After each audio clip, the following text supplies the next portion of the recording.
per mR zat dikali 1000 per massa pelarut per P ya, karena molalitas. Kalau molaritas per volume larutan, seperti itu.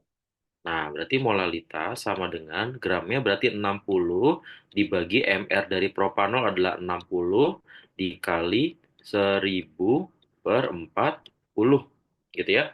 Nah, ini kita coret, ini coret-coret pakai 10 per 4. Berarti hasilnya adalah 25 molar. Oke. Simpel anak-anak ya. Jadi di sini yang menjadi poin pentingnya adalah kadar persentase ini ya, 60%. Berarti kalau 60 gram, zatnya 40 gram H2O. Kalau nanti di soal ada misalnya alkohol 75%, berarti 75 gramnya zat dan 25 persennya adalah H2O. Seperti itu ya, anak-anak kelas E dan juga kelas F. Gak ada masalah ya anak-anak ya, satu ya. Oh ya, ya Pak Adit, sama-sama. Oke. Baik, selanjutnya untuk soal nomor 2, jika 0,68 gram elektrolit biner. Nah, besok hati-hati dengan kata-kata biner. Ada biner, ada juga terner. Nah, kemarin sempat saya bahas juga ya di beberapa kelas, kalau biner itu berarti dia memiliki jumlah ion sama dengan 2. Kalau terner berarti jumlah ionnya sama dengan 3, gitu ya. I-nya ya. Kok I-nya? N-nya, maaf, N-nya. N, jumlah ion ya. N-nya itu sama dengan 3 dan N sama dengan 2. Dilarutkan ke dalam air, ke dalam 100 gram air dan mendidih pada suhu 100,26 derajat Celcius. Maka besarnya derajat ionisasi elektrolit senyawa tersebut adalah, oke, ini pertanyaan adalah derajat ionisasi atau alfa. Nah, gitu ya. Pertanyaannya adalah derajat ionisasi atau alfa. Perlu kita ketahui anak-anak kelas E dan juga kelas F bahwa kalau misalnya senyawa elektrolit untuk rumusan titik didih, dia pasti ditambahkan I ya untuk dikenaikan titik didihnya.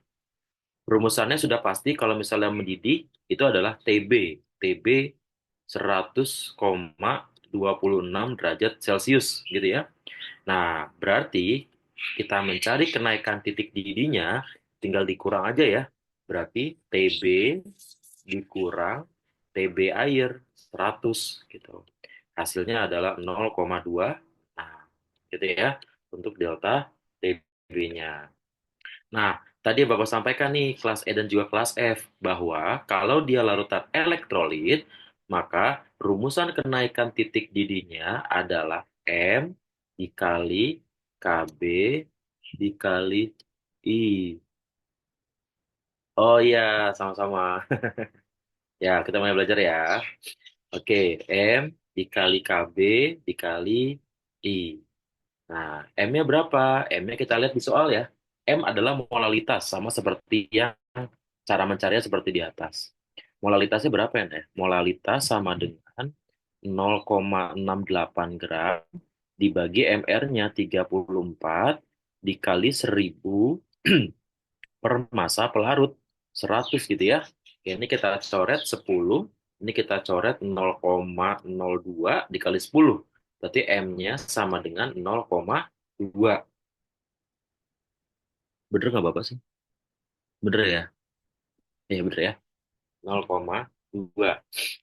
Berarti M-nya 0,2 ya anak-anak ya. Nih, ya, M-nya 0,2.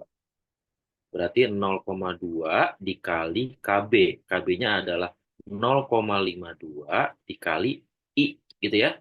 Delta TB-nya adalah 0,26. Nah, angkanya bagus nih anak-anak. Nah, besok kalau pas lagi ujian, angkanya bagus kayak gini ya. Jadi kalian nggak perlu menggunakan kalkulator. Jadi ini kalau Bapak coret ya, Nak ya. Ini coret, ini 2, ini 1. Gitu ya. Nah, berarti untuk I-nya sama dengan I sama dengan 1/0,4 ya. Nah, atau 10/4 hasilnya adalah 2,5. Nah, tujuan kita adalah mencari alfa gitu ya. Berarti I sama dengan 1 plus N-1 kali alfa. I-nya adalah 2,5 sama dengan 1 plus N-nya adalah jumlah ionnya, biner artinya 2, Berarti 2 min 1 kali alfa. Berarti 2,5 sama dengan 1 plus alfa. Oleh karena itu, didapatkan alfanya sama dengan 1,5. Jadi jawabannya ya. Ya, anak-anak kelas E dan kelas F, dua soal pertama cukup mudah ya anak-anak ya. Asalkan ingat rumusnya aja kalau misalnya koligatif. Karena koligatif besok hampir semuanya hitungan ya. Ada juga sih kegunaan-kegunaan gitu. Kita belajar ya. Oke, dua soal ini nggak ada masalah ya anak-anak kelas E dan juga kelas F.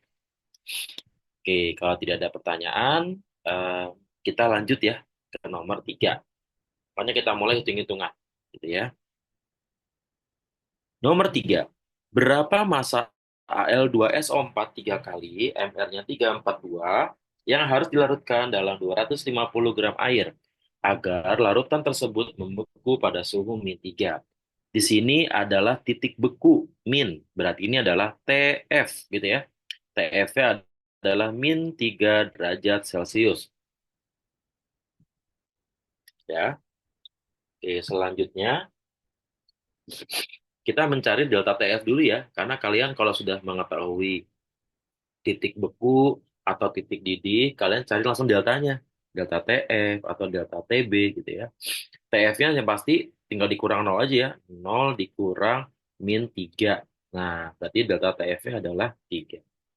Langsung deh kita mulai. Langsung deh kita apa?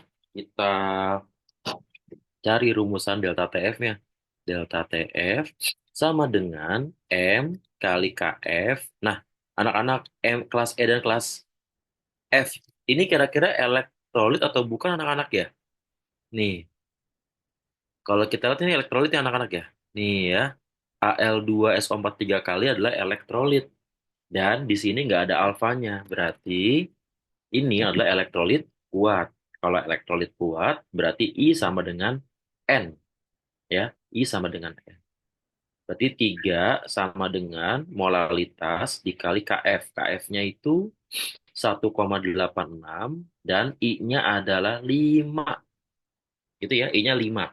Karena senyawa Al2SO4 3 kali, ini kalau kita uraikan menjadi 2Al tambah 3SO4. Al-nya 2, SO4-nya 3. Jadi I-nya 5 gitu ya. Berarti molalitas sama dengan berapa tuh? 1,86 dikali 5 ya. Berapa tuh anak-anak tuh? 1,86 dikali 5. Oke ya, berarti ini 3 dibagi em, 9,3 gitu ya. Angkanya kurang bagus seperti ini ya. Ya, nanti hasilnya adalah 0,32 gitu ya. Nah, selanjutnya baru kita mencari gram. Gram didapatkan dari molalitas. Molalitas sama dengan gram per mr dikali 1000 per volume.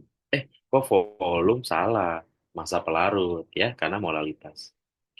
Berarti molalitas ini 0,32 sama dengan gram per mr-nya adalah 342 dikali 1000 per massa pelarutnya 250 gram air. Coret ya, 4. Oke, kalau saya boleh menggunakan kalkulator, berarti 0,32 dikali 342 dibagi 4. Oke, hasilnya adalah 27,36 atau setara dengan 27,6 ya. Kok jauh banget nih, Bapak nggak nemu ya? Hmm, bentar. 6 kali 5 kan semua dikali 3 dibagi 9,3. Nah, gitu ya. Ini dikali 342, lalu bagi 4 ya. Oh, bagi 4 nah. Oke, 27,6 ternyata ya. Setelah pakai komanya, ternyata untuk molalitasnya, sorry, gramnya itu adalah 27,6. Gitu ya. Jadi jawabannya ya. Ya, baik anak-anak. Jadi untuk sifat koligatif Pak, tadi I-nya dapat dari mana ya? Oh, I-nya itu didapatkan dari enak nih. Dari sini, dari sini ya. Dari jumlah ion yang terurai. Karena ini elektrolit kuat, maka I sama dengan N. I sama dengan N. Karena dia elektrolit kuat. Nah, karena N-nya 5, maka I-nya juga 5. Gitu ya, Nah ya. Jadi diuraikan dulu ya, dia elektrolit kuat. I-nya dari 5. Gitu ya. Sip. Baik, ada yang mau ditanyakan kembali anak-anak kelas E dan F untuk koligatif. Koligatif ngitung semua ya, jadi siap-siap. Ya gitu, tapi siap-siap rumus aja ya. Kan nggak kemana-mana sih rumusnya. Kan itu aja rumusnya ya. Nah, gitu ya. Oke, baik kita next nomor 4 kita skip dulu ya. Nanti coba saya akan berikan jawabannya ya di nomor 4. Oke, selanjutnya kita ke nomor, angkanya nggak ribet kan Pak? Nggak, aman kok. Ya kan nggak pakai kalkulator. Pokoknya Bapak jamin angkanya nggak ribet. Kayak nomor 2 lah, tinggal dicoret-coret gitu ya. Kalau nomor 3 agak sedikit keriting ya. Nah, kalau nomor 2 kan insya Allah aman. Gitu anak-anak ya. Oke, sip. Sekarang kita ke nomor nomor 4 kita skip dulu ya, karena perhitungan juga sama dengan yang tadi ya di atas. Ntar saya berikan jawabannya ya. Oke, selanjutnya nomor 5. Nah, nomor 5 ada teori nih. Jadi, koligatif itu ada satu teori atau dua teori gitu yang mempertanyakan mengenai kegunaan. Nah, kegunaan dari sifat koligatif. Kan sifat koligatif ada 4 ya. Ada penurunan tekanan uap, lalu ada kenaikan titik didih, penurunan titik beku, dan juga tekanan osmotik. Nah, jadi untuk soal nomor 5 dan 15 adalah contoh dari kegunaannya. Untuk nomor 5, berdasarkan data tersebut, peristiwa yang termasuk larutan tekanan, penerapan larutan tekanan osmotik adalah, oke, osmotik ya. Osmotik itu kalau kita lihat rumusannya adalah V sama dengan MRT. M dikali R dikali T ya, untuk elektrolit dikali I. Seperti itu ya.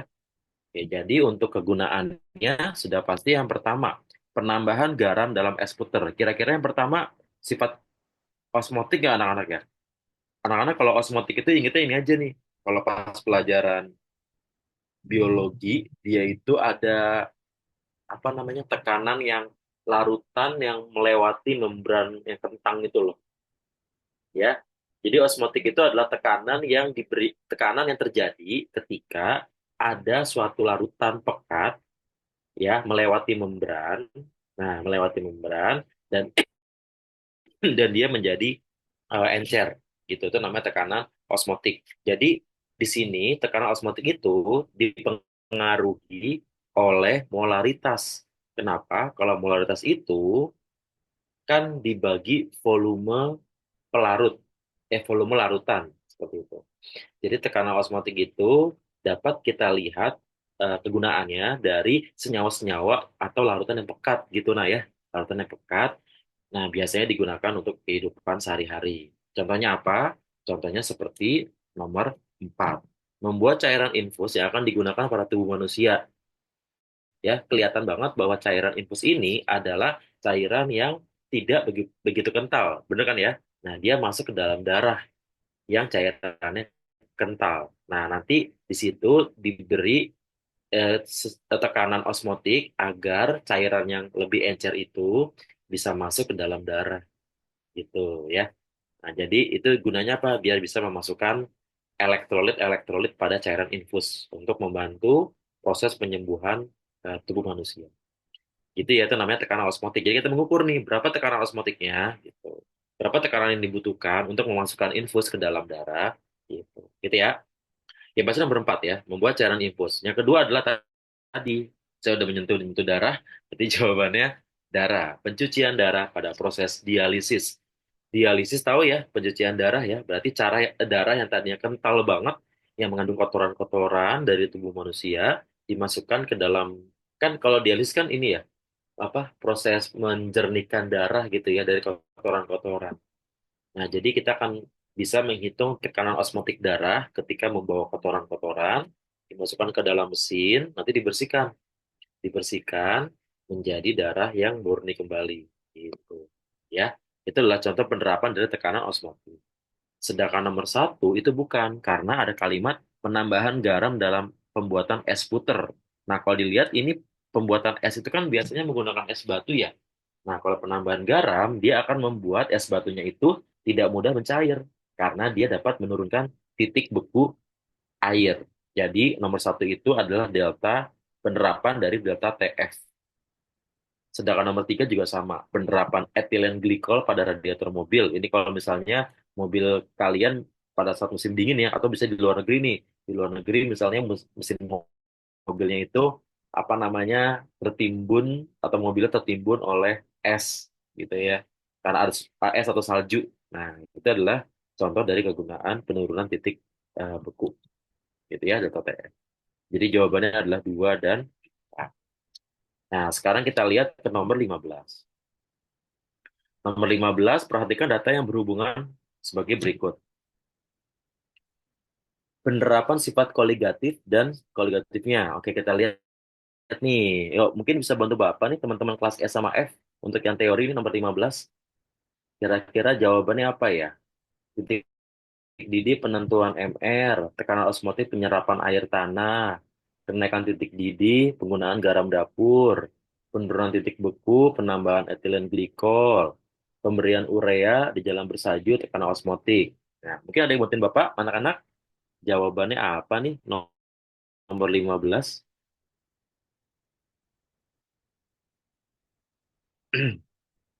Kira-kira ada nggak yang bener nih? Oke, ada yang menjawab, Panowo. Ya, Oke, ya, terima kasih. Ada yang lain? Sementara ada yang menjawab apakah nomor satu betul, atau nomor dua betul, atau nomor tiga betul? Tiga salah ya, udah dibahas tadi ya. Tiga salah. Jawabannya? Iya betul. Jawabannya adalah 4 dan 5. Ya, pemberian urea dan juga penambahan etilen glikol. Betul. Urea itu senyawa pekat ya, dimasukkan ke dalam jalan bersalju. Jadi biar masuk larutan ya, ke dalam sepatu bersalju. Oke, baik anak-anak. Itu ya untuk nomor 5 sama nomor 15 kegunaan dari sifat koligatif. Jadi jangan sampai salah nanti. Gitu ya. Oke, baik. Selanjutnya kita akan masuk masih di soal ini. Cuma Bapak mau masuk ke nomor 8 boleh ya? Karena tadi kan kita nomor 6 sudah ngebahas ya. Membeku pada suhu, berarti membeku. Ini mendidih ya. Nomor 8 tekanan uap. Tapi satu saya boleh deh, nomor 6 atau 7 deh saya bahas. Mungkin saya bahas yang nomor 6 aja ya, titik beku ya. Oke, di sini ada kalimat membeku pada suhu ya. Oke, membeku pada suhu berarti kita harus mencari pertama delta TF dulu. Delta TF adalah M dikali KF dikali I. Nah, di sini M-nya belum ada. Kita cari M dulu. M sama dengan gram per mr dikali 1000 per massa pelarut. Gitu ya. Nah, berapa gramnya? Gramnya adalah 28, berarti M-nya sama dengan 28 dibagi 56 dikali 1000 per 500 ya. Ini coret 2. 2 kali 28, 56. Oh, 1 enak. M-nya 1 ya. Berarti 1 dikali KF 1,86 dikali I. I-nya berapa di sini? I-nya adalah 2. Karena larutan KOH kalau terurai menjadi K plus tambah OH min. Dia N-nya 2. Karena dia merupakan elektrolit kuat, maka I-nya juga sama dengan 2. Nah, setelah dikali, 1 kali 1,8 dikali 2, maka hasilnya adalah 3,72. Mencari TF berarti 0 dikurang delta TF 3,72. Tinggal tambahin minusnya aja ya. Berarti minus 3,72. Jadi jawabannya ya C. Untuk soal nomor 6. Lalu selanjutnya kita nomor 7 kita nggak bahas ya. Nanti saya kasih jawabannya aja. Nomor 8. Tekanan uap murni pada temperatur 30 derajat adalah 24 mmHg. Maka penurunan tekanan uap 72 gram glukosa yang dilarutkan dalam 36 gram air adalah, ini pertanyaannya adalah penurunan tekanan uap, yaitu delta P. Nah, untuk penurunan sendiri, kalau tekanan uap sendiri rumusannya ada dua ya, ada delta P sama mencari P. Kalau delta P rumusannya adalah X T dikali P 0, gitu ya. X T dikali P. Untuk mencari X T, jangan dilupain fraksi mol zat terlarut. Berarti NT per NT tambah NP. Itu fraksi mol ya. NT, apa itu NT? NT berarti fraksi mol zat terlarut. Di sini zat terlarutnya adalah glukosa, sedangkan pelarutnya adalah air. Berarti untuk NT kita masukin ya glukosa. Berarti 72 per mR dari glukosa 180 dibagi NT. Sama dengan di atas 72 per 180 ditambah NP. NP berarti air. Air berarti 36 per 18. Gitu ya. Baik. Oke, 72 dibagi 180 gitu ya. Berarti kalau dihitung 2, 3, 4, 4 ya. 0,4. 0,4 dibagi 0,4 tambah 2. Berarti untuk XT-nya adalah 0,4 per 2,4. Oke, ini ya. Dapat XT-nya, kita masukkan ke dalam rumus XT tadi. 0,4 per 2,4 dikali P0. P0-nya adalah 24 mm Hg. Nah, angkanya bagus ya anak-anak ya. Angkanya bagus, berarti ini coret-coret 0,1, berarti 0,4 dibagi 0,1. Maka penurunan tekanan uapnya adalah 4. Jadi jawabannya yang C. Baik, anak-anak kelas E dan F untuk sifat koligatif ada yang mau ditanyakan? Sepertinya tidak ya, karena hitung-hitungan semua ya. Gitu. Jadi kuncinya adalah rumus jangan sampai terlupakan gitu ya. Rumus yang di awal, makanya tadi saya sampaikan rumus-rumus nih di atas nih, nanti dibaca-baca ya nih. Ya, selain rumus-rumus saya dibaca-baca rumus saya, jangan sampai terbalik gitu ya. Oke, baik. Kita tinggalkan koligatif ya, karena masih ada 4 topik lagi yang harus kita bahas. Banyak banget ini ya, nggak apa-apa ya. Oke, sekarang kita masuk ke reaksi redox dan sel volta. Nggak, salah, redox dulu aja. Ya, kita masuk ke reaksi redox. Redox juga akan diujikan, hanya dia soalnya tidak terlalu banyak ya. Kalau nggak salah ada 3 deh, 3 atau 2 gitu, saya lupa. Ya, oke, jadi nanti yang akan diujikan yang pertama adalah kalian harus menentukan bilangan oksidasi. Bilangan oksidasi dari tiap-tiap senyawa. Gitu, tiap unsur maksud Bapak ya. Tiap unsur. Terus juga yang kedua, kalian juga harus bisa menyetarakan reaksi menggunakan cara PBO dan juga cara setengah reaksi.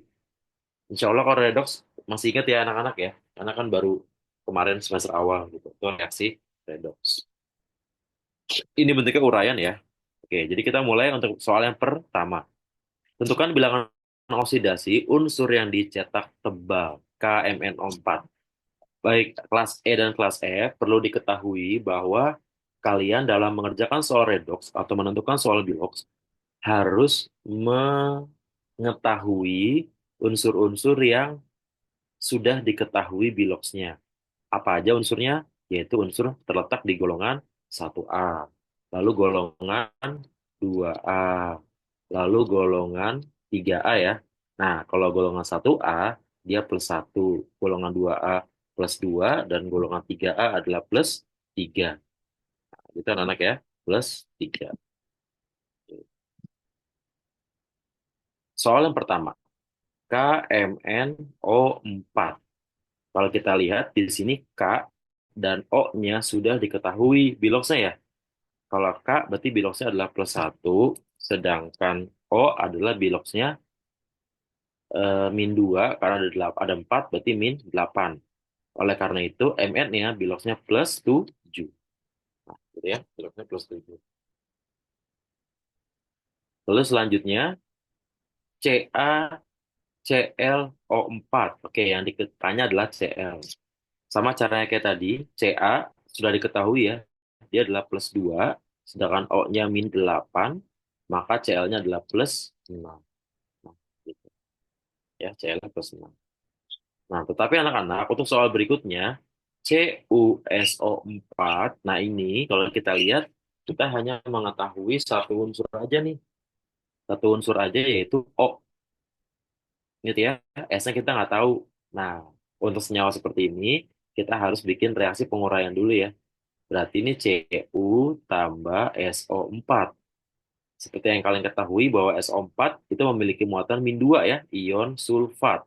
Oleh karena itu SO4-nya adalah min 2, berarti Cu-nya adalah plus 2. Sedangkan yang terakhir, FeNO3 tiga kali, berarti Fe ditambah 3NO3. Nah, NO3 sendiri adalah ion nitrat. Kalau nitrat muatannya min 1. Karena ada koefisien 3, makanya jadinya, koefisien 3. Ya, koefisien 3, maka jadinya min 3. Oleh karena itu, Fe-nya adalah plus 3. Ya, M kelas E dan F sampai sini aman ya anak-anak ya untuk penentuan reaksi Bilox ya. Pokoknya perlu dihafalin tuh golongan 1A, 2A, 3A, terus ini apa namanya sih Alvaro nih? H ya. H itu plus 1, O itu min 2 ya. Nih, udah hafalin dah tuh. Ya. Oke, CuSO4 kurang ngerti Pak Nowo. Oh, kalau CuSO4 diuraiin dulu nak. Kan CuSO4 nih, kita kan hanya mengetahui bilox dari oksigen aja. Kan kita nggak tahu S-nya berapa. Makanya diuraikan. Ini reaksi penguraian yang ini apa namanya elektrolisis. Kan CuSO4 terurai menjadi Cu tambah SO4. Nah, SO4 itu kan 2 min. Nah, berarti bilox dari SO4 adalah min 2 gitu ya. Cu-nya plus 2. Pak, boleh tulisin nilai SO2 dulu dong, biar pakem. Oh, pakem. Oh iya, sama-sama, nak. Paling yang sering-sering keluar ini aja sih, nak. Kalau SO4 itu, dia pasti kan min 2, gitu ya. Terus NO3, itu dia min 1. Terus PO4, dia min 3. Terus OH min, itu min 1. Ya, amin. Wah, kalau anak-anak masuk teknik, kimianya harus bagus ya. Kimia sama fisika. Kimia, fisika, mat. Dan itu udah paling oke deh. Harus. Amin. Ya. Oke, selanjutnya. Apalagi yang sering-sering keluar ya. Sebentar, saya ingat dulu. Ini PO4 udah ya. Eh, C2 oksalat. Nih, oksalat juga bakal keluar nih. PO4, 2 min. Terus CN, sianida. CN, min. Terus perklorat ya. Cl O4 min. Kok lupa. Astagfirullah. Apa ya? Yang 2 min juga. Lupa saya. Astagfirullah. SO3. Ya Allah. SO3 2 min. Nah, ya. Ya, paling tuh yang min-min ya. Itu. Jadi udah kelihatan pakemnya ya. Hmm. Tip. Oke, aman ya anak-anak ya. Nah, oke. Kalau sudah, kita lanjut ke nomor 2. Nomor 2 adalah soal redox dan di mana kalian harus mengidentifikasi itu larutannya redox atau bukan. Nah, kan yang pasti ada cara cepetnya ya, kelas E sama kelas F ya. Cara cepetnya adalah reaksi redox selalu memiliki apa? Memiliki unsur bebas yang memiliki bilangan oksidasi 0. Kalau suatu reaksi ada unsur bebasnya, dia sudah pasti redox. Gitu ya. Seperti apa? Seperti soal nomor 2. Soal nomor 2 adalah soal reaksi redox, sudah pasti. Karena ada unsur bebasnya, yaitu Na sendirian nih. Na sendirian ini pasti biloxnya 0. Ada lagi H2. H2 ini pasti biloxnya 0. Gitu ya.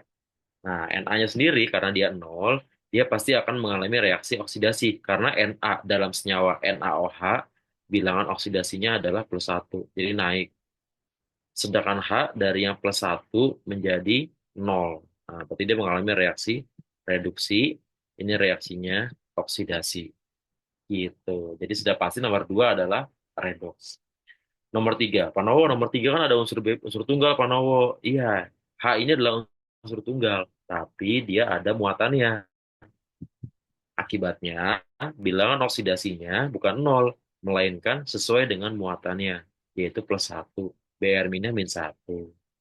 Untuk HBr, H sama Br-nya berarti H-nya plus satu, Br-nya min satu. Jadi tidak ada perubahan bilox. Berarti reaksi yang nomor tiga bukan reaksi redox.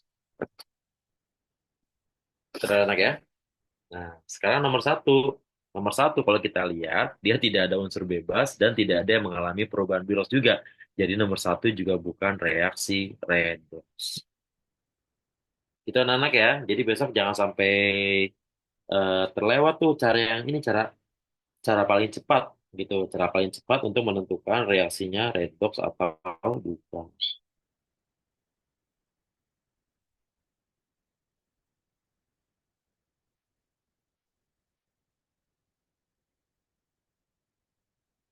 Nah, gitu ya anak-anak ya. Kita lanjut ya.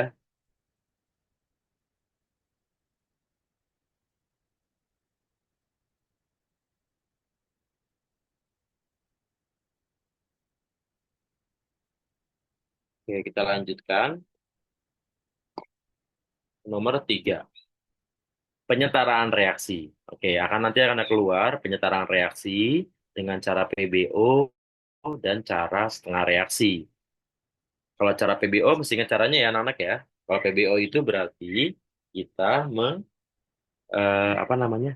Kita mengetahui bilangan oksidasi dari tiap unsur yang diduga mengalami perubahan bilangan oksidasi, ya.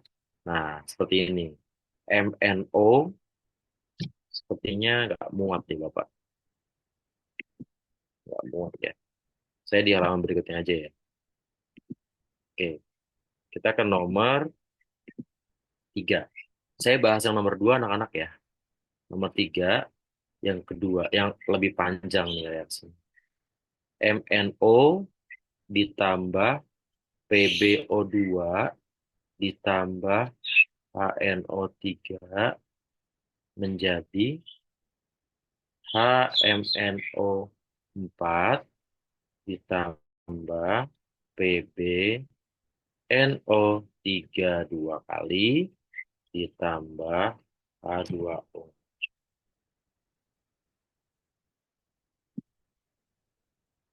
Baik, kita mulai untuk biloxnya ya. Kalau kita lihat di sini yang diduga mengalami perubahan bilox sudah pasti adalah unsur golongan B, yaitu Mn. Nih, Mn pasti mengalami perubahan bilox nih, ya kan? Dari plus 2 dia berubah menjadi HMNO4. Berarti plus berapa nih anak-anak nih?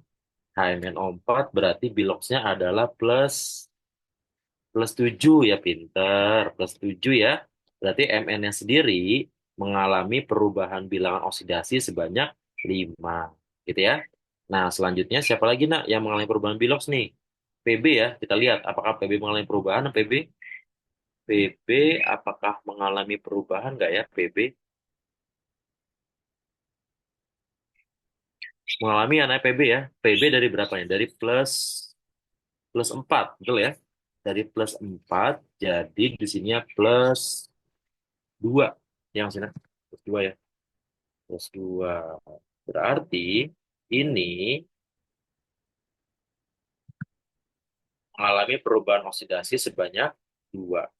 Nah, terus selanjutnya gimana nih anak-anak MP lagi kelas E sama kelas F setelah kalian mengetahui perubahan bilox terus diapain? Di aman Pak, apa tuh aman Pak? Ya, dikali ya, disamain, betul, disamain perubahan biloxnya ya, atau dicari KPK gitu. 5 sama 2 berarti yang di atas dikali 2, yang di bawah dikali 5. Selanjutnya, perkalian ini dijadikan koefisien.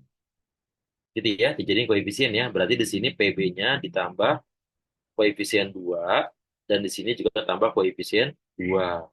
Selanjutnya untuk MN ya, salah Panowo kebalik. Nah, iya betul. Aduh, Bapak. Ini kekecilan ini Bapak gambarnya nih. Sebentar, sebentar. Hilang.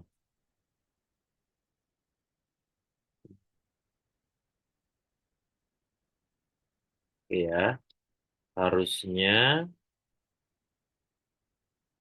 A, MN ya. Berarti yang dikali 5 siapa nih? Bapak kebalik nih kayaknya nih. Yang dikali 2 MN-nya ya. Sorry nih, 2 ya. Oke, ini 2 dan juga 2. Terus PB-nya dikali 5 dikali 5. Nah, dengan begitu, unsur yang mengalami perubahan Bilox sudah sama. MN dan juga PB. Selanjutnya, kita samain unsur di luar MN dan PB, yaitu unsur non-logam. Di sini kita samain N dulu ya. N. N sebelah kanan itu, N sebelah kanan ada 2, sebelah, 2, tapi ada 5 ya. 5 N2, berarti N sebelah kanan 10 anak-anak ya. N sebelah kanan 10, N sebelah kirinya 1, maka dikali 10, gitu ya. Dikali 10, terus untuk H-nya sekarang. H-nya sebelah kiri 10, sebelah kanan ada 2, terus di sini kurang 8. Berarti tambah koefisien 4, ya kan? 4. Yang terakhir adalah kita lihat oksigennya. Kalau oksigennya sama, berarti reaksi redoksnya, penyetaraannya sudah sesuai. Untuk oksigennya sebelah kiri, 2 tambah 10 tambah 30. Berarti 42. Ya, sebelah kanan, 8 tambah, berapa ini? 3 kali 2, 6. 6 kali 5, 30. 30 kali 30 tambah 8, 38. 38 tambah 4, 42. Oke, setara ya. Berarti koefisiennya adalah 2, 5, 10, 2, 5, 4. Tuh. Sip. Ya, anak-anak cara PBO insya Allah mudah ya. Gampang ya cara PBO ya. Tidak terlalu sulit untuk cara PBO. Nah, sekarang bagaimana dengan cara setengah reaksi nih, anak-anak kelas E sama kelas F? Setengah reaksi adanya di nomor 4, ya. Adanya di nomor 4.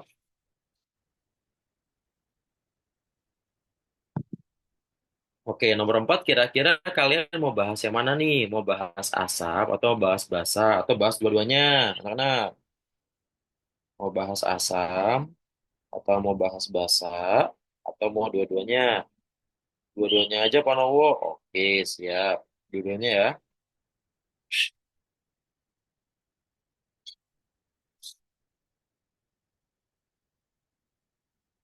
Oke, kita bahas dua-duanya. Saya lupa, Pak. Iya, oke, lupa ya. Gak apa-apa nih ya.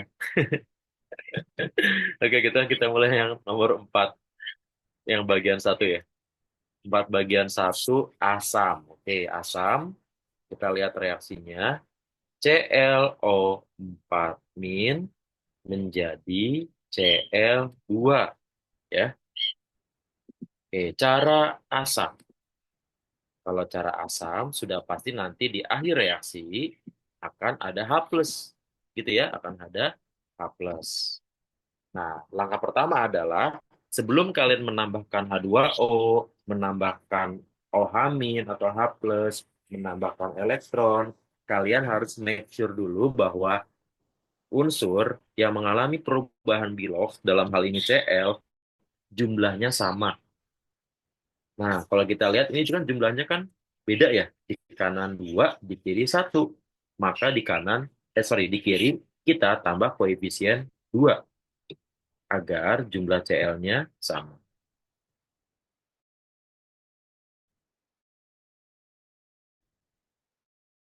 Selanjutnya, H2 ke kanan berarti kita tambah tambah 8H2, gitu ya. 8H2O di sebelah kanan. Selanjutnya, untuk menyamakan H, kita nambahin hidrogen atau H+. Berapa H plus anak-anak? 16 H plus. Karena sebelah kanan hidrogennya 8. 16, maaf, kok 8. 16. Selanjutnya kita tambahkan elektron. Elektron itu pasti nggak mau jauh sama hidrogen. Kita nambahin sebelah kiri. Ya, oke. Berapa elektron? Kita tambahin.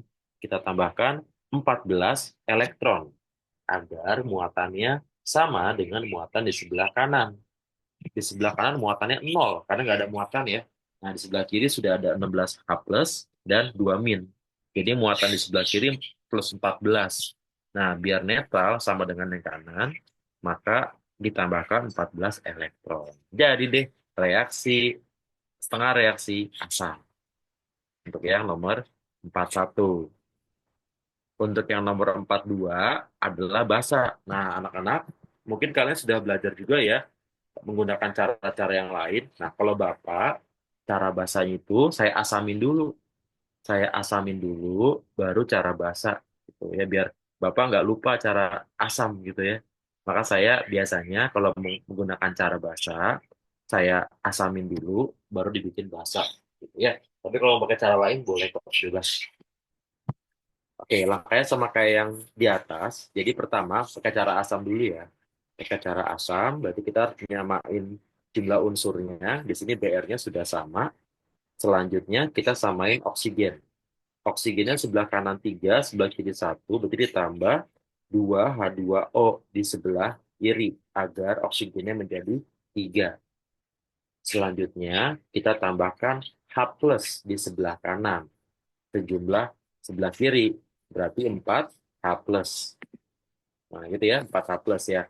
Nah, ini masih dalam kondisi asam. Kalau basa, kita harus menambahkan OH min sejumlah H plus. Di sini H plusnya 4, berarti kita harus menambahkan 4 OH min di kedua ruas. Sebelah kanan tambah 4 OH min, sebelah kiri tambah 4 OH min. 4H plus dan 4 OH min akan bergabung menjadi 4H2O. Nah, sekarang kanan kirinya ada H2O. Berarti kita eliminasi ya. Ini coret, ini sisa 2.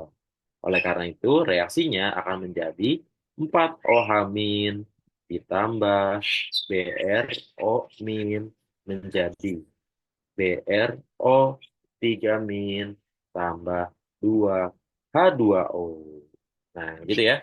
Berarti ini adalah cara penyelesaian dalam kondisi basah.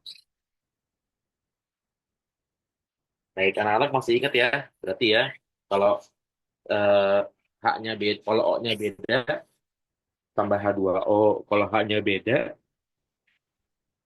ditambah H plus gitu ya. Ya, ditambah. Baik, anak-anak semangat. Terus ya, iya ini baru 2 topik, nak. Masih ada 3 lagi nih. Semangat nih ya. Oke, nomor 5 saya skip ya. Nomor 5 kita nggak keluar ya. Reduktor sudah nggak keluar. Tenang aja ya. Oke, sekarang kita ke nomor Pak, yang bahasa kenapa nggak dikasih elektron? Oh iya, iya, iya. Terima kasih. Nah, oh Bapak lupa ya. Iya, iya. Oke, betul, nak. Betul banget. Dikasih elektron ya. Dikasih elektron berarti tambah berapa ya? Tambah 4 elektron sebelah kanan. Ya, sip. Ya, karena pertanyaannya 1 mol BR omin ya. Gitu. Ini jawabannya 4. Berarti kalau yang ini tadi berapa yang di atas sana ya? 14 ya? Eh, 7 berarti. 7. Oke, terima kasih ya, Naya. Oke, 4 elektron. Oke, berarti sudah sepakat. Oke, anak-anak, kalau sudah, kita ke topik berikutnya ya. Oke, ke topik berikutnya. Ini kesukaan saya sih sebenarnya sih, yaitu sel volta. Nah, sel volta dan sel elektrolisis itu tuh. Saya suka banget nih materi ini. Mantep soalnya ini materinya ya. Dan mudah gitu. Alhamdulillah nih mudah teorinya ya. Teorinya juga enak gitu. Pembahasannya udah.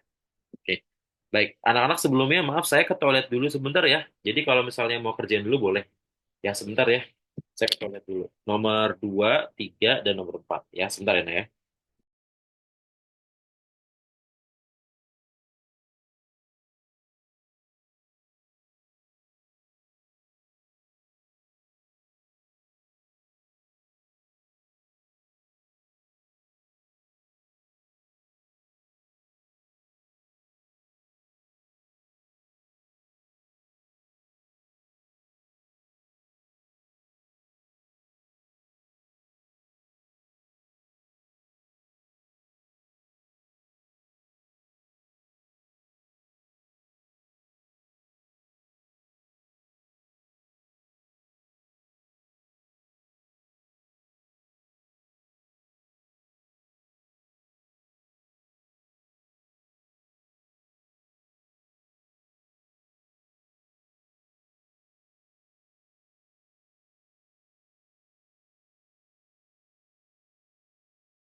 Ya, oke.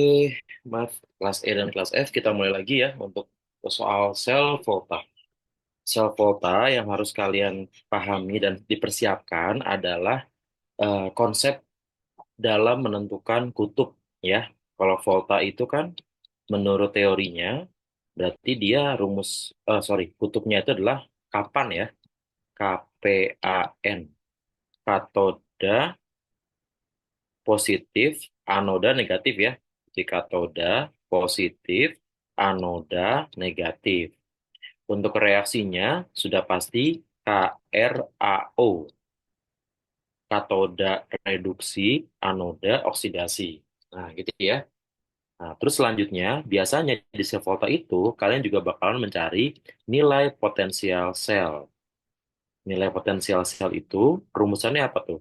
Potensial katoda dikurang potensial anoda, gitu ya. Atau reduksi dikurang oksidasi. Nah, seperti soal nomor 2. Di sini sudah ada reaksi sel voltanya.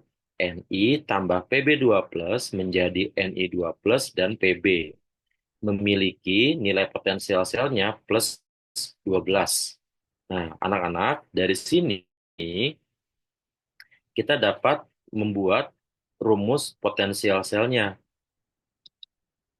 Mencarinya adalah katoda kurang anoda, reduksi kurang oksidasi. Nah, kalau kita lihat di sini, Pb dia mengalami reduksi, ya kan? Berarti Pb adalah katoda. Berarti Pb dikurang Ni 2 plus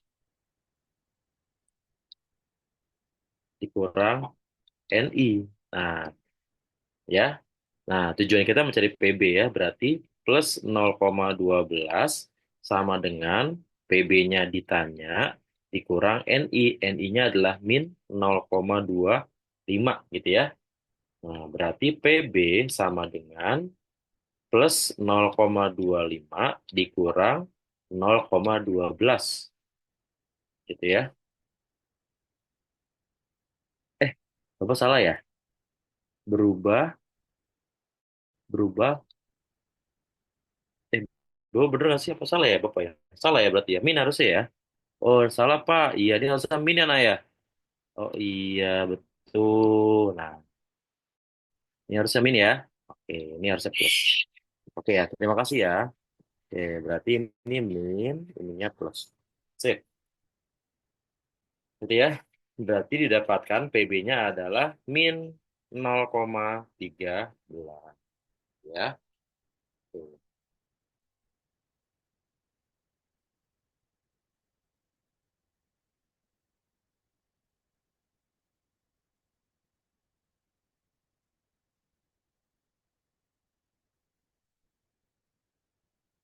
gitu ya. Jadi intinya katoda dikurang anoda.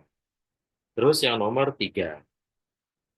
Jika disusun sel volta, ya, di sini ada dua ya, ada Fe sama Ag. Jika disusun sel volta dengan logam besi dan perak sebagai elektroda, maka di antara pernyataan berikut yang benar. Oke ya, pernyataan berikut yang benar. Oke, yang pertama, anak-anak. Oh iya, sebelumnya kita tentuin dulu ya, tentuin dulu siapa katoda, siapa anoda, gitu ya. Nah, eh, kelas E dan F, kalian kalau bisa, kalau bisa sih ngafalin Deret Volta ya, masih inget ya, Deret Volta ya, yang lihat kalau Bapak Camat nanti meninggal gitu, yang cumi hangus agak pahit au, nah itu harus dihafalin tuh ya, atau hafalin itu aja tuh yang cumi hangus aja tuh. Nah, cumi hangus kan di sebelah kanan ya, cumi hangus agak pahit au. Nah, itu kan berarti kan dia sebelah kanan dari hidrogen. Berarti dia memiliki nilai potensial selnya pasti positif, gitu ya. Karena dia positif, berarti dia terletak di ruang katoda dan akan mengalami reaksi reduksi, gitu ya, mengalami reaksi reduksi. Nah, kalau kita lihat di sini Ag-nya plus nih. Kalau plus berarti Ag-nya adalah katoda, berarti Fe-nya adalah anoda, gitu ya. Katoda mengalami reaksi reduksi, anoda mengalami reaksi oksidasi. Kita cek. Pernyataannya yang pertama, logam perak sebagai katoda sudah pasti betul, ya. Yang kedua, potensial selnya 1,24 volt. Bener nggak ya potensial selnya segitu? Coba kita cek ya. Berarti soal nomor 3, mencari potensial sel katoda kurang anoda. Berarti Ag dikurang Fe. Ag-nya plus 0,8 dikurang Fe-nya min 0,44. Gitu ya. Berarti hasilnya adalah plus 1,24. Oh, bener juga. Enak ya. Selanjutnya, nomor 3, massa logam perak bertambah. Oke, anak-anak nomor 3, bener nggak ya? Pernyataan nomor 3, kira-kira massa logam perak bertambah. Kira-kira bener apa salah nih anak-anak kelas E sama kelas E? Yang pernyataan nomor 3. Ayo, ada yang mau jawab?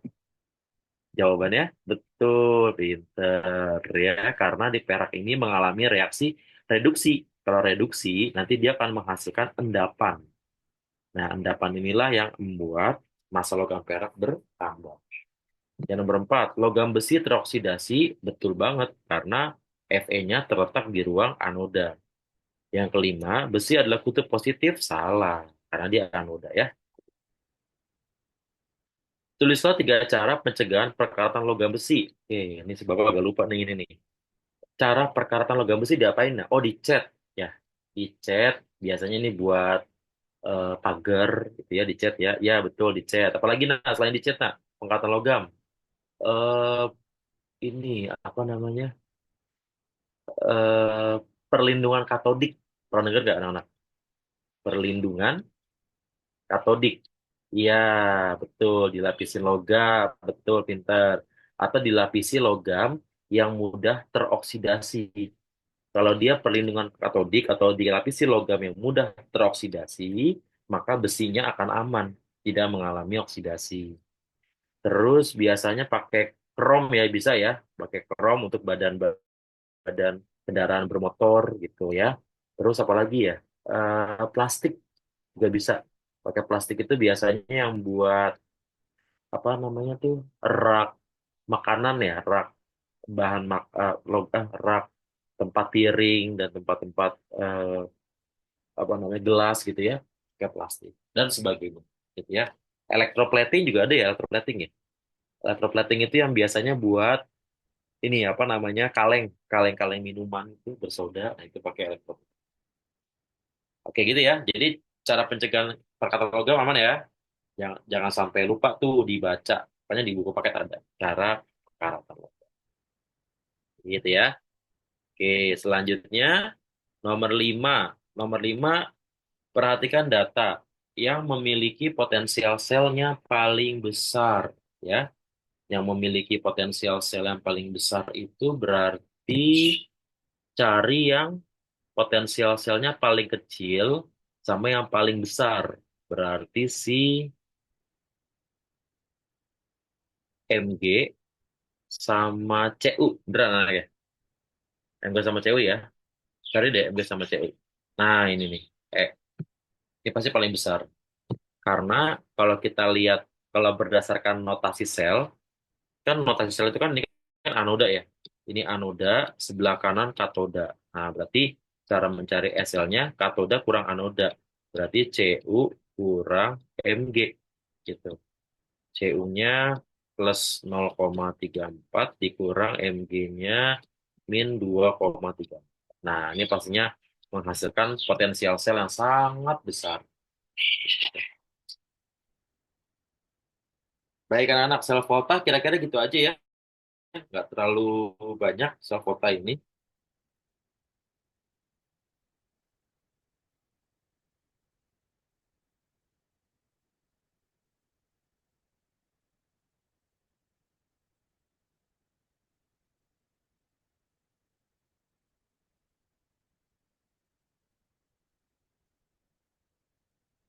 Oke, masih kuat anak-anak? Semangat. Ini belum organik loh, masih elektrolisis. Organik banyak keluar besok organik. Kuat, iya dong. Pokoknya anak-anak calon teknik tuh harus kuat gini-gini ya. Apalagi mau FK juga nih, anak calon dokter juga harus kuat ya. Oke, baik. Nomor satu.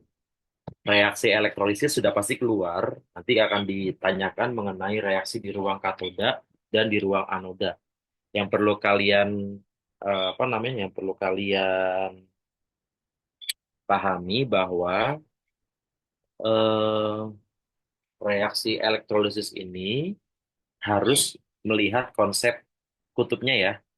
Beda dengan si volta. Ini kutubnya berarti dia KNAP ya. Katoda negatif, anoda positif. Coba kita buat reaksinya untuk nomor satu. KNO3. Oke, KNO3. KNO3 dengan elektroda karbon. Berarti kan terurai ya. Terurai jadinya K plus ditambah NO3 min. Gitu ya, NO3 min. Nah, di ruang katoda, katoda kutub negatif. Maka yang bereaksi adalah kation. Kationnya adalah K plus. K plus merupakan unsur logam golongan 1A. Berarti kita harus lihat bentuk senyawanya. Ini bentuknya larutan. Kalau larutan, maka kation tersebut kalah. Kalah dengan siapa? Kalah dengan air. Maka air yang akan bereaksi di ruang katoda. Reaksinya adalah 2H2O tambah 2 elektron menjadi 2OH- ditambah H2 ya, basa. Sedangkan anoda adalah kutub positif. Maka yang bereaksi adalah anion. Anion NO3-. NO3- adalah sisa asam oksi. Kita lihat elektrodanya anak-anak. Ini elektrodanya karbon. Berarti dia elektrodanya adalah inert. Kalau inert berarti dia tidak bereaksi. Kalau tidak bereaksi, maka yang bereaksi adalah sudah pasti air mengalami oksidasi. 2H2O menjadi 4H plus, ditambah 4 elektron, ditambah O2. Nah, ini reaksi. Kita anak masih ingat ya, anak-anak ya, elektrolisis ya. Masih ingatlah materi ini, materi yang menyenangkan ini ya, elektrolisis ya. Cukup mudah materinya ya. Oke, nomor 2. Nomor 2 itu CaCl2. Iya, mudah Pak. Alhamdulillah ya. Oke, yang nomor 2 itu CaCl2 bentuknya lelehan ya. Kalau CaCl2 bentuknya lelehan, terurai menjadi Ca2 plus tambah 2Cl min. Katoda kutub negatif, maka yang bereaksi adalah kation. Kationnya Ca2 plus, dia merupakan unsur golongan 2A. Berarti lihat bentuknya. Bentuknya lelehan nih. Kalau lelehan dia kuat terhadap air. Atau nggak ada airnya. Maka Ca tersebut yang akan mengalami reduksi. Reaksinya adalah Ca2 plus tambah 2 elektron menjadi Ca. Sedangkan anoda, lihat kationnya, sorry, anionnya. Anionnya Cl min, halogen. Dia langsung bereaksi. Reaksinya adalah 2 Cl min menjadi Cl2 tambah 2 elektron. Sip. Dah, aman ya reaksi ya? Oke, reaksinya aman. Sekarang kita ke nomor 3, 4, dan 5, yaitu Faraday. Hukum Faraday, lagi-lagi diingat rumusnya aja ya. Kalau Faraday, Faraday itu sama dengan 1 mol elektron, gitu ya. Atau Faraday sama dengan I dikali T per 96500 atau Q per 96500. Itu kolom ya. Nah, itu kolom. Nah, ada juga kadang-kadang mencari endapan W, gitu ya. Berarti W sama dengan E kali I kali T per 96500. E itu adalah massa ekuivalen. Cara mencari E sama dengan AR per bilangan oksidasi. Gitu ya. Oke, sekarang kita lihat soal nomor 3. Soal nomor 3. Jika larutan NiSO4 dielektrolisis dengan arus 8 ampere dan waktu 19,30 detik dengan elektroda karbon, hitung massa endapannya. Oke, soal nomor 3, berarti NiSO4, kita uraikan ya, kita uraikan menjadi apa? Menjadi Ni2 plus ditambah SO4 2 min. Itu massa endapan. Endapan siapa? Endapan Ni tentunya, karena dia logam golongan B. Langsung pakai rumus cepatnya aja ya, pakai W ya. W sama dengan, di sini aja deh.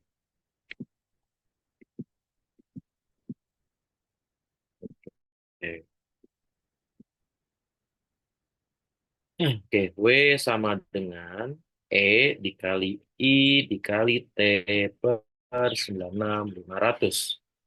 W-nya sama dengan E. E-nya adalah AR per bilox. AR siapa? AR Ni. Oh, ini harusnya ada AR Ni di sini ya. AR Ni-nya berapa ya? Ni kalau nggak salah 65 apa 64 gitu. Coba Bapak lihat dulu ya. AR Ni itu 60. Oh, salah Bapak. 59. Ternyata. AR Ni itu 59. Oke, berarti 59 per bilangan oksidasi Ni. 2 dikali I 8 ampere dikali T 1930 per Faraday. Nah, gitu ya. MP MP kelas S sama kelas F tolong hafalin angka-angka khusus ya. Angka-angka yang berkaitan sama 9500 nih. Ya, angka-angka khusus seperti 1930. Nah, kalau 1930 kan dia hampir sama tuh dengan 96500 ya. Hmm. Jadi ini kalau dicoret maka hasilnya adalah 0,02. Ini coret berarti 1 ya. Oke, berarti W-nya sama dengan 59. 59 dikali 8 dikali 0,01 gitu ya. Oke, maka didapatkan W-nya adalah 4,72 gram. Dapat W-nya ya. Selanjutnya pH akhir. Wah, pH nih. Kalau pH berarti kita mencari kalau nggak H plus ya OH min berdasarkan reaksi. Tapi kemungkinan ini H plus ya, karena kalau di katoda ini kan Ni-nya ya, dia tidak ada H plus maupun OH min. Dia yang akan mengalami reaksi reduksi di katoda. Sedangkan anoda berarti SO4-nya nih. Nah, SO4-nya nih ya. SO4-nya berarti reaksinya 2H2O menjadi 4H plus tambah 4 elektron tambah O2. Gitu ya. Berarti di sini yang dipakai H plus nih. Nah, tapi gimana cara dapetin H plus nih? Kita cari melalui Faraday. Karena Faraday itu setara dengan 1 mol elektron. Gitu ya. Faraday sama dengan I kali T per 96.500. Berarti 8 dikali 1930 dibagi 96500. Nah, ini kan kalau dihitung dapatnya 0,16 ya dari perhitungan Bapak yang ini ya. Oke, berarti Faraday ini sama dengan elektron ya anak-anak nih. Faraday sama dengan elektron. Jadi jangan dikali 4 lagi ya, karena ini bentuknya udah dikali 4. 0,16. Lalu kita pindahkan ke H+. Koefisiennya sama, berarti 0,16 juga. Ini bentuknya masih mol. Jadi kita cari konsentrasi H+ dulu menggunakan rumusan mol per volume. Nah, berarti molnya adalah 0,16 dibagi volume. Nah, di sini ada volumenya 4 liter ya. Dibagi 4. Berarti 0,02 atau 2. Salah. 0,04. Astagfirullah. Berarti 4 kali 10 pangkat 2. Dapat H plus tinggal mencari pH. pH sama dengan min logaritma konsentrasi H plus. 4 kali 10 pangkat min 2. Gitu ya. Berarti pH-nya adalah 2 min logaritma 4. Ya, insya Allah cukup mudah ya materinya ya. Cuma dimasukkan rumus-rumusnya aja. gitu ya untuk elektrolisis. Insya Allah materinya cukup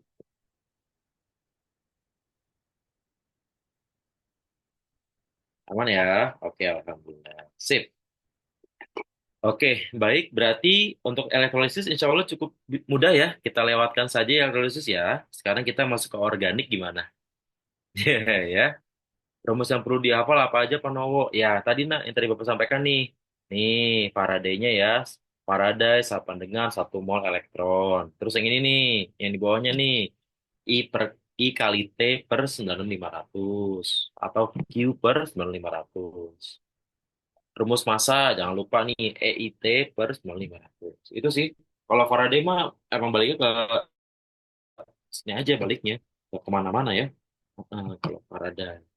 Udah dari sini bisa kemana-mana deh. Yang penting kalian dapat mol elektron. Terus kalau mencari volume, ya berarti pakai STP, bisa pakai PVNRT, bisa pakai apa lagi ya? RTP, bisa mencari pH, bisa mencari massa, gitu. Tergantung ya. Tergantung apa yang ditanyain. Intinya dapetin mol elektron terlebih dahulu dari hukum Faraday. Baik ya. Materi elektrolisis sudah nih. Sekarang kita ke materi terakhir yaitu organik ya. Oke, sekarang kita ke organik. Waduh, organik ya. Materi yang semuanya teori, nggak ada hitung-hitungan. Kan kalian telah belajar oleh Bu Resti sama Bu Talita ya. Udah sempat masuk tuh gitu. Jadi insya Allah sih materinya gampang ya. Oke, sekarang lihat dua soal pertama. Yang perlu dihafalin ketika yang perlu dipahami ketika masuk ke alkana alkena alkuna ada rumusannya ya. Kalau alkana itu kan rumusnya adalah CnH2n plus 2 gitu ya. Kalau alkena tetap ya alkena berarti CnH2n aja. Kalau alkuna berarti CnH2n min 2. Nah, kalau rumus ini berarti nama yang tepat adalah yang cari yang paling panjang dulu anak-anak ya, caranya ya. Cara penamaan senyawa hidrokarbon adalah cari yang paling panjang rantai utamanya, yaitu dari kiri ke lurus Bapak maunya ya. Nah, ini 5 nih paling panjang nih. Satu, dua. Oh iya, nomor satu dari sebelah kiri, kiri bener ya anak-anak ya. Nomor satu dari sebelah kiri karena lebih dekat dengan cabang. Tuh. Berarti di nomor 2 ada CH3, di nomor 3 ada C2H5. Untuk penamaannya berarti 3 etil, 2 metil, pentana. Satu jawabannya yang C. Gitu ya. Jadi untuk penamaan dahulukan etil, baru metil. Gitu ya. Dahulukan etil, baru metil. Selanjutnya nomor 2. Kita lihat di sini ada rangkap. Berarti ini ada senyawa alkena. Berarti untuk rantai yang paling utama berarti ke bawah anak-anak ya. Betul, ke bawah nih. Nah, gitu ya. Ke bawah. Ke bawah. Nih, ini. Oke. Berarti ini satu, dua, tiga, empat, lima. Lima ya. Sorry, lima enam. Maaf, lima enam. Nah, lima enam. Berarti di nomor 4 ini ada CH3CH3 ya. Ada CH3CH3. Penamaannya adalah 4,4 dimetil 2 heksena. Oke, jawabannya adalah yang E. Ya, dua soal pertama insya Allah mudah ya anak-anak ya. Tinggal pakai rantai utamanya aja ya. Oke, lalu selanjutnya adalah oke, gugus fungsi harus dihafalin wajib ya. Apalagi gini nih. ROH, ROR, RCOH, RCOR, RCCOOH, dan RCOR ya. Untuk halo alkana nggak masuk ya. Nah, jadi hanya 6. Satu, dua, tiga, empat, lima, enam. Rumus strukturnya tolong dihafalin ya anak-anak ya. Tolong dihafalin ya. Kalau alkohol ROH, ether ROR, aldehid RCOH, keton, asam karboksilat, dan juga ester. Paling banyak besok penamaan. Nah, Bapak telah memberikan soal contoh penamaan nih. Coba kita kerjain dulu ya. Yang pertama, kita lihat ini adalah soal nomor satu, ada gugus OH. Berarti ini alkohol. Gitu ya. Alkohol dan rantai terpanjangnya dari bawah ke kanan. Dan nomor satunya dari sebelah kanan. Karena lebih dekat dengan gugus OH. Berarti satu, dua, tiga, empat, lima, enam, tujuh. Berarti di nomor 3 ada OH, di nomor 5 ada metil. Maka penamaan senyawanya adalah 5 metil, terus 3 apa nak? 5 metil, 3 heptanol. Nah, 3 heptanol. Penamaan senyawa, jangan lupa 5 metil, 3 heptanol.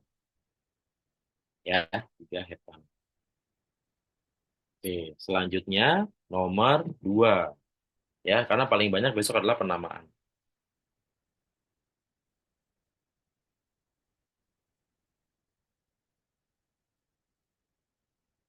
Nomor 2 adalah CH3, CH2, O, CH2, CH2, CH3, CH3. Di sini sudah ada O-nya nih anak-anak nih. Berarti ini adalah gugus eter atau dikenal dengan nama alkoksi alkan.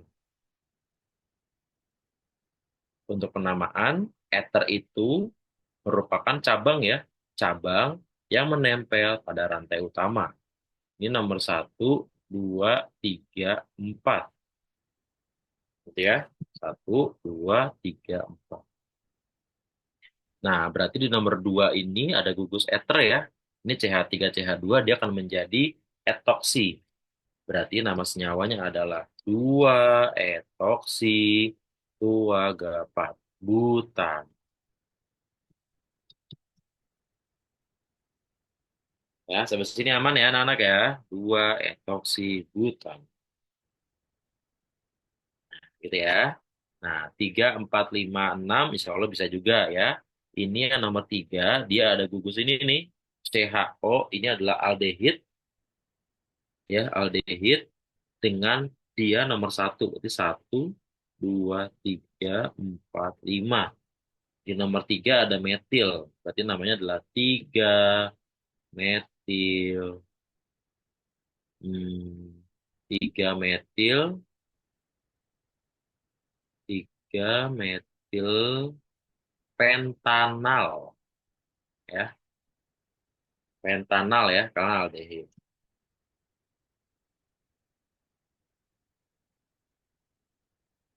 Nomor 4 ada CO. CO itu adalah keton. Ya, keton itu biasanya terdapat di rantai utama dan karbonnya dihitung. Oke, berarti untuk nomor satu di sebelah kiri ya, karena lebih dekat gugus keton. Satu, dua, tiga, empat, lima, enam. Di nomor 4 ada metil. Berarti nama senyawanya adalah 4 metil 3 heksanon. Gitu ya, 3 heksanon karena itu keton. Lalu nomor 5 ini ada COOH, sudah pasti asam. Ya kan? Nak? Oke, berarti asam satu dua, asam 2 metil ya. Asam 2 metil satu 2 3 4 5. Asam 2 metil pentanat. Yang terakhir adalah ester.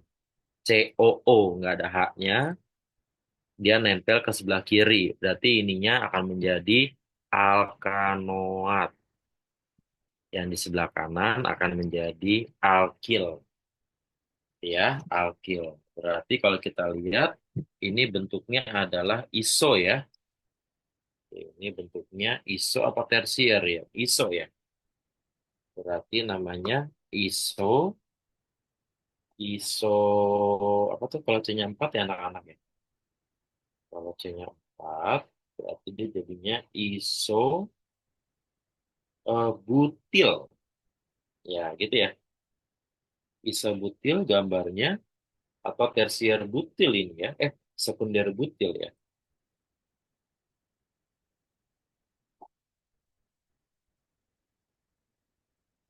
Sekunder butil apa tersier ISO? Kalau ISO nggak begitu. Oh, salah Bapak. Kalau ISO tuh bentuknya T ya dia ya.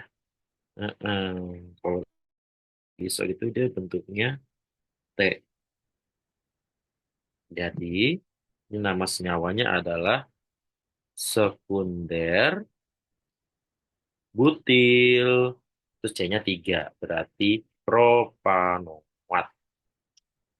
Pak, nomor 5 bukannya harusnya pentanoat ya? Iya, betul, Iya, ini pentana ya? Oh, salah Bapak, betul, pentanoat. Ya, terima kasih, Nak. Nih. Betul lah, karena asam ya? Ya, asam 2 metil pentan. Ya, nah, itu sekunder, bawah sekunder butil ya, sekunder butil propanoat. Nah, yang perlu lagi disampaikan, yang dipahami anak-anak adalah ini, jenis alkohol. Kenapa sekunder, Panowo? Oh, ini karbonnya karbon sekunder. Nah ini, apa namanya, ingat-ingat jenis karbon deh. Masih ingat nggak lu jenis karbon? Ada karbon primer, karbon sekunder, karbon tersier, karbon kuartener. Nah, C yang di sini, yang mengikat propanoatnya adalah karbon sekunder.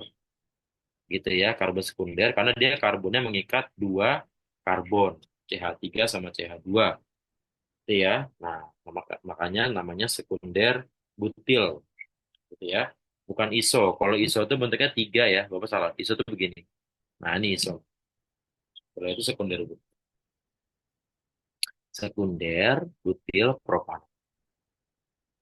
Nah, itu nah. Jadi kenapa dia sekunder terkait dengan ini yang Bapak mau bahas nih sebelah kanan. Nih, yang ini nih. Nah, ya. Jadi jenis alkohol juga berkaitan dengan posisi gugus OH menempel pada karbon mana. Kayak nomor satu, ini namanya eh, namanya alkohol sekunder, gitu ya. Karena dia menempel pada karbon sekunder, ya. Nah, kalau misalnya alkohol sekunder, bila dioksidasi, ini sekunder ya. Alkohol sekunder bila dioksidasi akan menjadi keton, gitu ya, akan menjadi keton. Kalau yang ini kira-kira alkohol apa ya? Sama ya anak-anak ya. Yang nomor dua sama juga nih, alkohol sekunder juga. Dia juga kalau dioksidasi lebih lanjut akan menjadi keton. Sedangkan nomor satu sudah pasti ini adalah alkohol primer. Kalau primer dioksidasi akan menjadi aldehid. Aldehid dioksidasi lebih lanjut akan menjadi asam, gitu ya, menjadi asam karboksilat ya. Bu Talita udah menyampaikan ya bahwa kalau misalnya alkohol primer dioksidasi menjadi aldehid, lalu dioksidasi lebih lanjut akan menjadi asam karboksilat, gitu ya, karboksilat. Pak, cara nentuin CH yang mana untuk menentukan primer, sekunder, tersier gimana ya, Pak? Lihat posisinya aja, nah. Kalau kalau dia posisinya karbon ini mengikat satu, dia pasti primer. Yang nomor 6 kenapa tidak CH2, Pak? Contoh nomor 6 kenapa tidak CH2? Oh, yang ini ya, yang ini anak ya. Kalau ini memang CH, nak, karena kan karbon tangannya 4. Dia sudah mengikat dua karbon lain, ya. Satu tangannya untuk mengikat gugus ini propanoa. Jadi tinggal satu H, makanya H-nya cuma satu. Gitu. Jadi ingat aja jumlah karbonnya ya. Karbon ada 4, 1, 2, 3, 4. Gitu ya, Nak, ya. Kalau misalnya dia baru mengikat yang ini kan, yang di atas, dia itu kan sudah mengikat dua ya, kanan kiri. Terus satu mengikat OH. Nah, berarti kurang satu. Ini juga sama. Kalau yang ini kan baru ngikat CH2 yang sebelah kiri, makanya dia masih CH2, bukan CH3, ya, karena satu tangannya digunakan untuk mengikat gugus OH. Gitu. Gitu ya anak-anak ya. Oke, baik. Ada yang mau nanya lagi sampai sini anak-anak?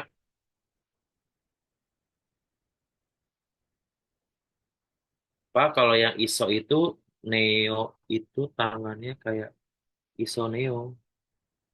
ISO. Oh, ISO. Kalau ISO yang begini nah bentuknya. Jadi CH, CH, ini gini nah.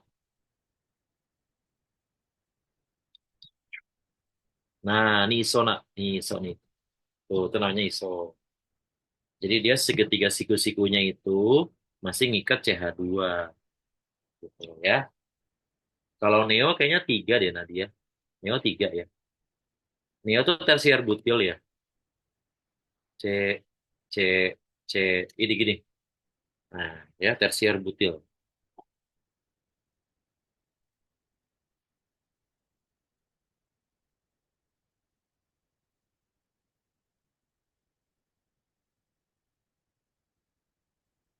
Kalau ada yang bereaksi Lukas gimana Pak? Ah, Lukas. Lukas reaksi apa itu ya? Reaksi apa ya? Kalau di kalau di apa? Kalau di reagen-reagen itu yang setahu Bapak itu adanya reagen Fehling sama Tolen sih anak-anak ya. Yang diajarin sama Bu Talita ya.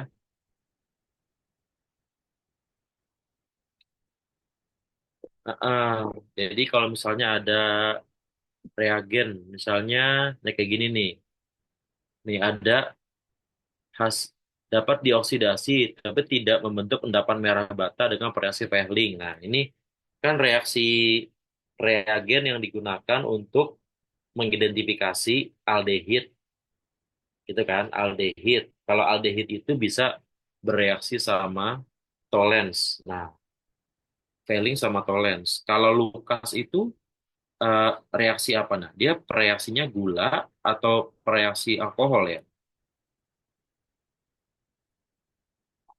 Karena untuk yang besok itu adanya yang identifikasinya ada yang identifikasi aldehid gitu kan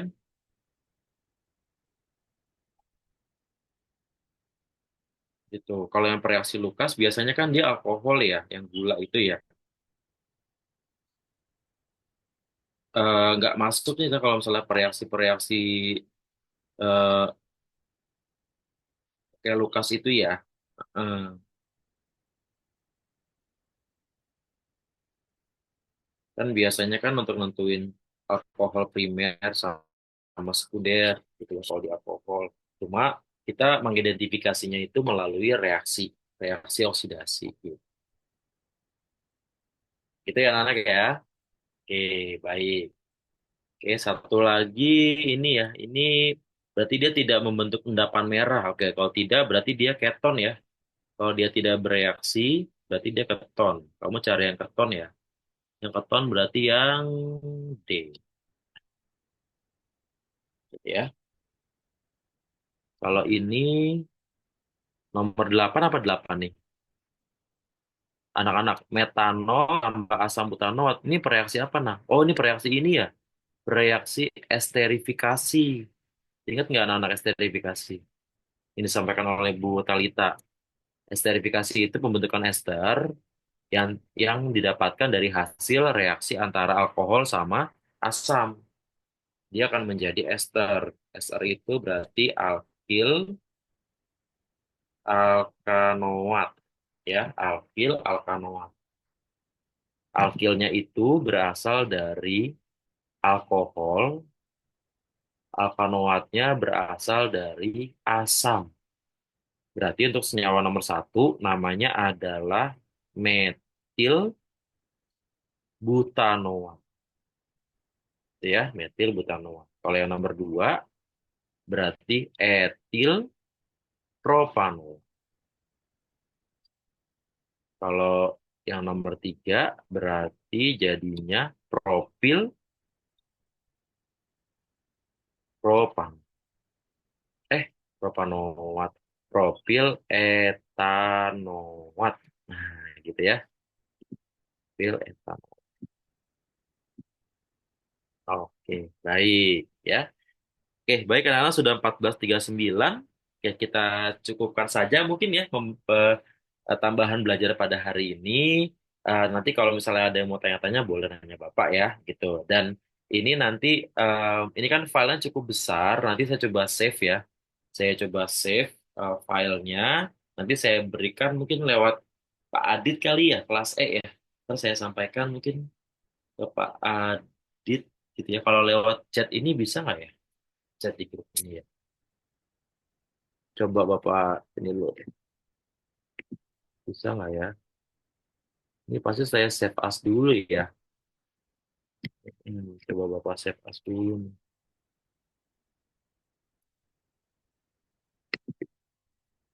Oke, ini yang udah ada pembahasannya ya. Coba pembahasan.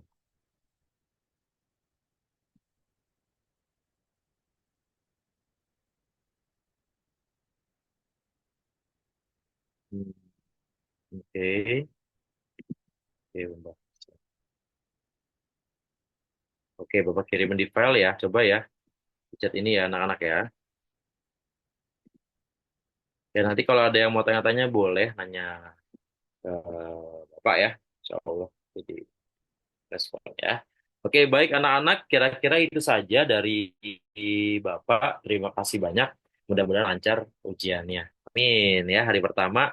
Mudah-mudahan kimia membuat AAS kalian menjadi lebih menyenangkan ya, karena CEM is fun gitu ya. Kimia itu menyenangkan gitu ya, jadi harus bisa semangat ya. Kayak gitu aja. Terima kasih banyak anak-anak. Bapak akhiri. Wassalamualaikum warahmatullahi wabarakatuh. Ya. Terima kasih semuanya. Sudah saya kirim di chat ya. Sudah saya kirim di chat. Jadi tinggal dilihat aja. Tuh, udah ada di PDF, di PPT ya. Silakan di-download dan kalian bisa belajar lagi ya. Oke, selamat istirahat semuanya. Saya akhiri. Terima kasih. Ya, Makasih, Pak. ya, Makasih, sip. Pak. Sip, Makasih, terima Pak. kasih ya. Yuk, terima kasih semuanya. Kasih Pak, Oke, Assalamualaikum. ya, waalaikumsalam. Oke, saya end meeting ya. Terima kasih ya.